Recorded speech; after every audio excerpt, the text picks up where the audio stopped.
how to make your child stop using mobile phone too much. Let's call it screen time. Screen time includes everything: using mobile phone, playing video games, watching TV, or squandering time on laptop. Excess screen time is such a big problem today. Clients have told me that their children's screen time is very high these days. It ranges from 4 hours to even 10 hours a day. Yes, it can become that bad. What's wrong with it? Parents complain that their children are completely lost.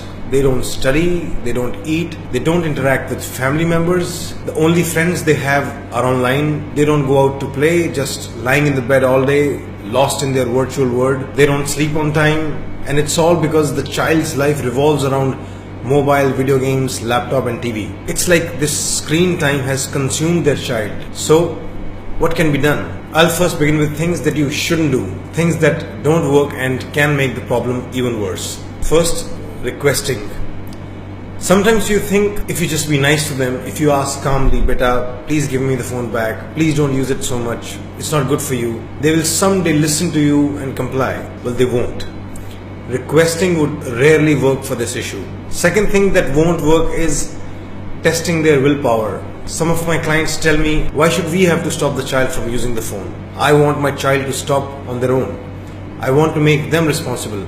Why should I have to tell them every time? My child must have the willpower to leave it by themselves." Bad idea. The screen time in itself is so rewarding to the brain that a child basically won't be able to stop themselves. It will be very, very hard. Don't put them through this test. They'll fail and you'll be disappointed again and again. Third, nagging or shouting.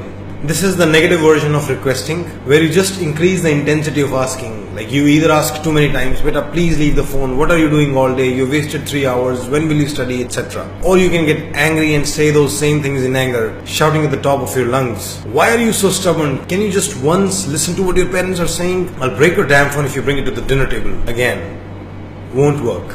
These were some of the things that won't work. So what will? Here are some suggestions. First thing, prevention.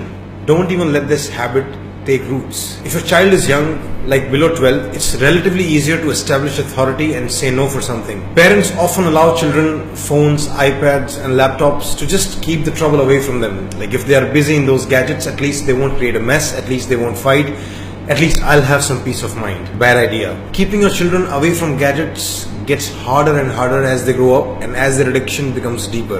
It becomes extremely difficult when they are adolescents, like above 12. Habits are formed and they are big enough to start challenging your authority. So to all the parents whose children are younger, let me tell you, if you don't become careful and strict right now, hell is coming. It's not pretty. Prevent it. Now, how do you actually do it? I'll tell you some major techniques that are available. First, clear rule for screen time. Having a clear rule for how much screen time is accepted in the house is very crucial. For younger children, 1 to 2 hours is enough. As the children get older, 2 to 3 hours is enough. That's just a general idea. It will depend on what the child is actually doing in that time. If they are watching good documentaries on Netflix, maybe even 3 hours is okay, but if they are playing video games, even 2 hours is too much. So, taking into account what your child is actually doing, come up with a number, a very specific number of hours which are allowed, and that number must be communicated to the child very clearly and strongly. So if you decide, for example, 2-hour limit of screen time, make it a rule and don't let them break it. Second, clean policing. Probably the most successful technique here is policing, by which I mean using your authority to say no. Think of their screen time like they are bringing stuff from other countries into this country.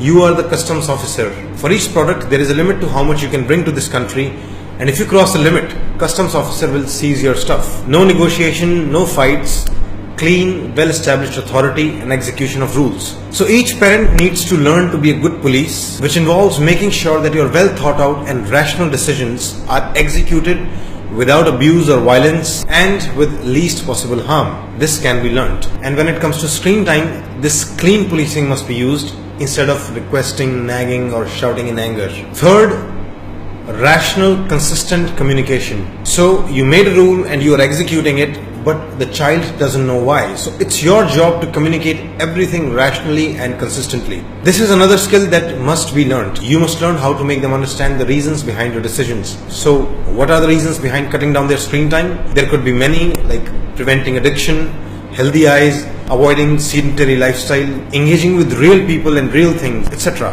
And those reasons must be communicated in every manner possible, calmly, strongly, in short, in detail. Even if they disagree with them, you need to keep telling them. Consistency matters. I'll mention one thing: as you introduce clear rules, policing, and even rational communication, you'll get a lot of resistance, a lot of talk back, a lot of tantrums. You must keep going forward and learn how to deal with all the rebellion. You cannot accept defeat. When they resist, it's your turn to learn something. It's your time to solve that problem, not throw in the towel. Fourth, replace screen time with better or real activities. You take something away from them, you must give them something back. Some options at least. Buy them toys, comics, books, good board games which are social or educational in nature. Put them in music or dance classes. Take them out, exercise with them. Put them in a sports academy. Have a lot of fun with them. Talk to them at least for an hour every day. Find ways that they can hang out with their friends. Make sure they sleep full hours, etc. And making sure that they stick to these new, better activities will also take a lot of rational communication, but ultimately they will catch on if they find them rewarding, which they will. It's a matter of time. Again, this period of transition will be tough, but that's the way to go.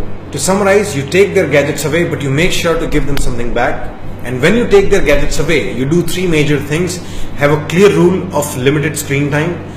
Execute that rule with full authority with least possible harm, and support all of the above with consistent rational communication. Finally, do it as early as possible in their childhood. If you don't do it, you'll probably need a counselor's help later in life to make that happen. So prevent future hell by acting today. You've been warned. That's it. If you think your son or daughter needs counseling or life coaching, you should book an appointment.